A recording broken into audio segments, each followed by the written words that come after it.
Hi, this is George. And what you're about to hear is an AI generated conversation about the Growth Drive Summit. And I just want to share how we built it, what's behind the scenes. You have several resources. We used the 7 steps of the Growth Drive Advisory Framework.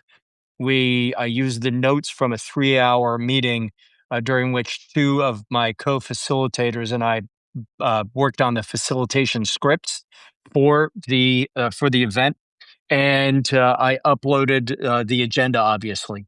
So give it a listen. Let me know what you think. George at growth-drive.com, growth-drive.com. And I'm looking forward to seeing you here in Charleston on October 5th, 6th, and 7th. By the way, seats are limited. This is a capped event. I'm stressing that because I hope you believe me. And seats are going fast. So please register. Let us know if you have any questions. All right. Enjoy. So imagine you just hand your car keys over to a mechanic, right? Right. You just drop it off and sit in the waiting room. Exactly. They pop the hood, they take a look, swap out a busted alternator, and hand the keys back to you. And you've just been drinking stale coffee that whole time? Yeah, the problem is entirely outsourced to them. It's just a clean, frictionless transaction. Right. The machine gets fixed and you didn't have to, lift a single finger. You didn't change your daily routine or even think about your own driving habits. But when we step into the world of complex business advisory, that mechanic model completely shatters. I mean, a business is not a car. It really isn't. If a CEO and their leadership team just refuse to change their behaviors, no amount of brilliant spreadsheet tinkering is going to fix the underlying issues. No, of course not. But so many professionals still try to play the mechanic, They point to a broken process, announce they have the fix, and then wonder why nothing improves after they leave. Because in business, you aren't just swapping out defective parts. You're navigating human psychology, entrenched egos, and incredibly complex organizational dynamics. Exactly. You have to transition away from wanting to be the hero who fixes everything. Instead, you have to become the guide who forces the client to fix themselves. Which requires an entirely different set of psychological tools. And mastering that transition is exactly our mission for today. So welcome to this deep dive. Glad to be here. Today, we are exploring the blueprint of the ultimate advisory engagement. We're going to unpack the upcoming 3-day Growth Drive Summit agenda and its foundational 7-step process. The source material we have today is just fascinating. It really is. We have internal planning notes for this major summit, alongside a freshly revised version 2 strategy document that outlines the Growth Drive advisory engagement process. Yeah, it operates as this masterclass in structuring human behavior, all wrapped inside a business framework. Okay, let's unpack this because the sheer scale of what this summit is trying to achieve is wild. I mean, look at the guest list. Oh, the guest list is incredibly diverse. Right. We're talking about business advisors, wealth advisors, exit planners, investment bankers, private equity operators, and fractional CFOs all in the same room. Which is a huge cross-section. For those listening who might not interact with all these roles daily, think about the drastically different lenses they use to view a single company. I mean, a fractional CFO, basically a high-level financial executive, you rent part-time, they're looking strictly at cash flow. Right. Cash flow, billing systems, operational efficiency. Yeah. But then a private equity operator is hyper-focused on EBITDA. Essentially the raw earning power of the business. Exactly, before taxes and accounting nuances. Yeah. They just want to know how to leverage operations to increase that specific number. And then, a wealth advisor is looking at it through a totally personal lens. Can the business owner actually afford to retire, or is all their wealth trapped inside an unsellable company? So you have all these distinct disciplines, which immediately raises a red flag for me. How on earth do you get an investment banker and a business coach speaking a shared language without it just devolving into total chaos? It's a huge risk. But the summit planners recognize that and solve it with this brilliantly simple logistical tool. The sticker system. Yes, the sticker system on the name badges. Right. When participants arrive, they get a sticker with up to 2 professional descriptors, but more importantly, it displays a number from 1 to 5. Right, I saw this in the notes. It represents where they sit on the advisory spectrum. Which, honestly, think about your own day job for a second. Where do you fall on a scale of 1 to 5 when dealing with stakeholders? Well, the real heavy lifting at this summit focuses intensely on the middle of that spectrum. The 2s, 3s, and 4s. Exactly. The twos are the educators. Their primary function is helping clients understand their current reality, what options exist. Okay. Then the threes are the architects. They take that education and build the actual strategic plans. And the fours, they're the operators. The ones who roll up their sleeves. Right. They get into the weeds and help the client actually convert those plans into reality. That creates such an immediate shorthand for everyone in the room. Like if I'm say, a wealth advisor who just highlighted a massive gap in a founder's retirement fund, I know I can't fix that myself. You need help. Right. I need to scan the room and find a 4, maybe a fractional CFO to restructure the billing system and generate the cash to close that gap. By wearing those numbers on their chests, an investment banker instantly knows how a business advisor fits into the broader life cycle of their shared client. It just accelerates collaboration. Which highlights a core theme of this entire summit journey. This isn't just about absorbing lectures, right? It's heavily focused on network development. They are actively forging a community. Yeah, and you can see how deliberate they are about the prep work. They release a flexible framework playbook to a participants-only community on July 25th. And they had to carefully navigate around major scheduling conflicts for that. Right. They dodged Yom Kippur and Sukkot Eve just to lock in the dates for the pre-summit prep webinar. Because they want everyone prepared. Larry Prince, one of the organizers, actually noted in the internal docs that due to his own post-COVID symptoms, he knows firsthand the value of giving participants advance notice to mentally prepare. That makes total sense. They demand that everyone hits the ground running on day 1. No one is allowed to show up cold. The material they are tackling requires immediate active participation. So let's actually look at what they're prepping for. The core of this framework is the newly revised 7-step growth drive process. Starting with the analyze phase, which covers steps 1 through 3. Right. And the source document introduces a philosophy here that completely redefines the traditional sales pitch. They call it a diagnostic sale. What's fascinating here is that advisors are explicitly taught and frankly required not to pitch a solution. Which goes against everything most salespeople learn. Exactly. If you walk into a business, point to a flaw, and tell a CEO what's wrong with their company, you instantly trigger their defensive reflexes. The ego takes over. Yeah. Instead, the diagnostic sales structures a methodical conversation where the data does the selling. The advisor acts as a mirror, not a mechanic. That brings us to step 1, discover, and step 2, educate. In step 1, the advisor uses a structured dialogue called Growth Conversation 1. Purely to build trust and map out the prospect's strategic intent. Right, they're looking at the 3 dimensions of growth. It reminds me of a doctor refusing to prescribe medication until they force the patient to look at their own x-ray. That's a great way to look at it. You don't just walk in and say, your arm is broken, you need a cast. You put the x-ray on the light board, point to it, and let the patient trace the jagged fracture themselves. And when they see it with their own eyes, they are the ones asking for the cast. Exactly. In step 2, the educate phase, the advisor turns on that light board. They use Growth Conversation 2 to walk the client through a preliminary analysis called Clarity 1. Which provides a baseline reading of the business's current strategic capacity, right? Right. Essentially, how well the company can handle growth without its operations breaking apart. And this is exactly where they introduce the CEO simulator module. Which is arguably the most psychologically powerful tool in the playbook. Oh, absolutely. But I spent a lot of time looking at this CEO simulator module, and it struck me as a massive risk. I mean, you're taking a client's real-world data, their actual revenue and EBITDA, and you're projecting a future financial value live right in front of them. It sounds risky, sure. If the math feels like a gimmick or if it's too optimistic, you've lost the CEO's trust immediately. They'll write you off as a salesman. How does this framework protect the advisor from looking like they're just making up numbers? Well, the protection lies entirely in how the math is structured. The simulator doesn't rely on arbitrary industry averages or optimistic guesswork. Okay. It uses the client's actual verified financial data and applies standard defensible valuation multiples. So it's grounded in reality. Exactly. It mathematically visualizes the gap between what the company is currently worth and what it could be worth if they simply improved their strategic capacity score. It's a real-time visualization of the money the CEO is actively leaving on the table. Wow. So the data is doing all the heavy lifting. Once a CEO sees they're losing out on, say, $4 million in potential valuation just because their leadership team isn't aligned, that abstract operational problem suddenly had a very painful price tag. And that pain naturally drives the client to step 3, which is diagnose. If they want to capture that lost value, they have to agree to a deeper analysis. Right. They move from that preliminary Clarity 1 score to a much more rigorous Clarity 2 deep dive. And depending on what the CEO simulator exposed, the advisor can pull in specialized optional modules here. Like if the executive team is fractured, they run a senior leadership alignment workshop. Or if the goal is to sell the company in 3 years, they deploy an equity value planning module.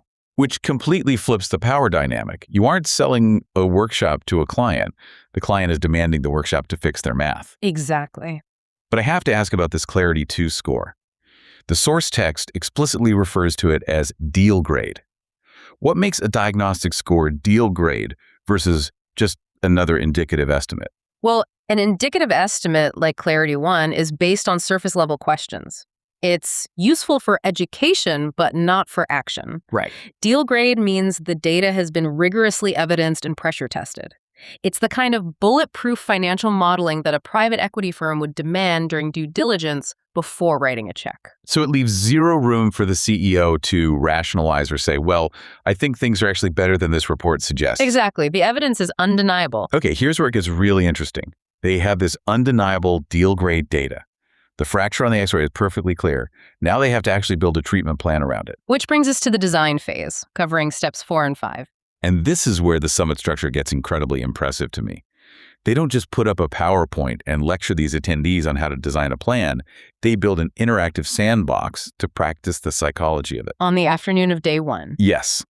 They drop the formal schedules, they skip the official breaks, opting for just an informal refresh to keep momentum and launch into an intense table exercise with a mock client named Diana. And they execute this practice using a triad structure, which is just brilliant. Okay, explain the triad structure. So one person plays the client, one plays the advisor, and a third acts as a coach. And the coach holds this critical power, the ability to call timeouts during the live role play. Oh, I love that. This is where the diverse mix of professions transforms from a logistical challenge into a massive superpower. Walk through how that timeout actually functions in the room. Like, give me an example. So imagine a wealth advisor is playing the role of the business advisor. Under pressure from the mock client, they start slipping back into their comfort zone. They start subtly pitching a financial product instead of letting the diagnostic data guide the conversation. Because that's what they're used to doing. Exactly. So the private equity operator who is playing the coach can blow the whistle, stop the clock, and say, time out. You are pitching. You are trying to be the mechanic. Back up and let the data do the talking. Wow, so it's real-time cross-pollination. The 2s, 3s, and 4s are actively training each other to stay inside the framework. Yes, exactly. But looking at step 4, where they actually co-create this strategic plan with the client, there's a specific detail that still makes me nervous.